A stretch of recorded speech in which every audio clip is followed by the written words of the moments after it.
Mountain bike repair basics.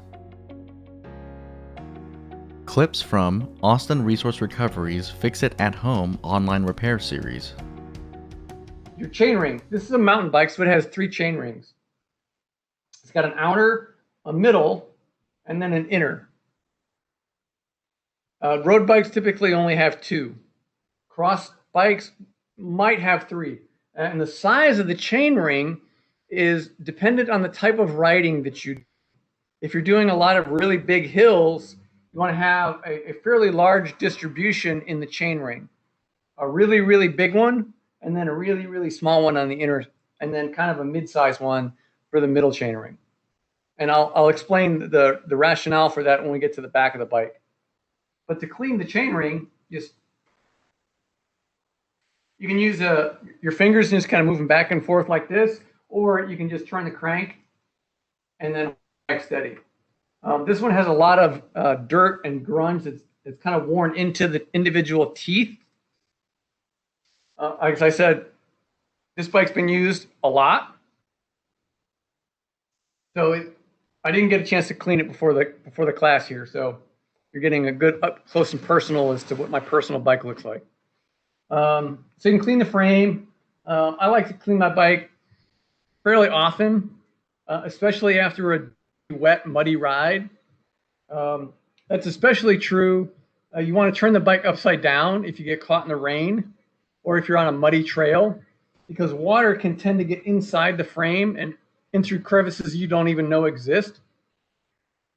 So by upending the bike, you help any water that might have collected to drain out from the inside of the tubes. So make sure that you clean off the chain ring, front and back. Clean off all 3 rings, outer, middle, and then inner ring. And for that, you can come from the other side and do it from there as well.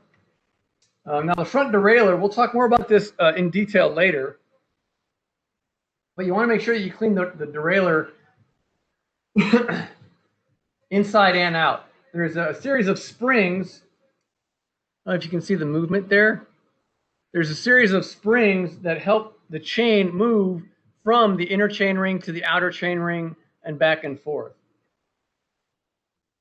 Now, it's really important as part of bicycle safety that you never mix your front chain rings and your back chain rings. And I'll talk about it here in a second. So you notice there are 3 chain rings up here in the front, the outer, the middle, and the inner. And they go from bigger to middle to smaller. Now, in the back of the bike, you have your rear cassette, or in French, as we say, la cassette.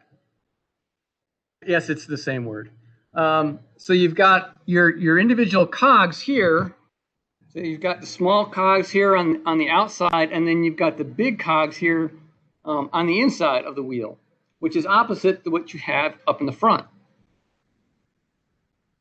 So the thing you do not want to do is to mix the big chain ring in the front and the big chain ring in the back. And let me show you why. What that does is it actually puts too much tension onto the chain, which could cause it to break. So let me go ahead and change gears.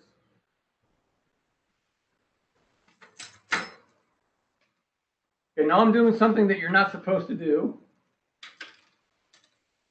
just to demonstrate. I got one more. I've got it on the small cog here in the back, and I've also got it on the small cog here in the front. And you see there's a lot of slack left in the chain because the rear derailleur doesn't have any place else to go. The other thing is that you see that there's a bit of an angle between the rear cog and the front chain ring. And what happens in that instance is that you're putting a lot of tension, typically if you have them mixed, you're putting a lot of tension on the chain. And if you are climbing up a hill or whatever, then you tend to snap the chain, which is really bad. So just make sure you don't have small and small and big and big. If you can just keep that in your head, then you're fine. It'll making some really bad noises. That's one way to tell that you've got your gearing off, or your gearing is wrong in this case. But generally speaking, if you have the chain in the middle chain ring here in the front, you can use almost all of your cogs here in the back. The thing you want to try and avoid is whatever gearing setup that you have on your cassette, you generally want to avoid the last two cogs. Say if I'm in the small chain ring in the front, I want to avoid the last two cogs here in the back. And if I'm in the big chain ring in the front, vice versa, I want to avoid the other two chain rings. Oh, I'm sorry, the cogs in the back. So what you want to avoid is having the chain mixed like this. It puts too much tension on the chain itself. You want to try and keep your chain as straight as possible. Thank you for watching.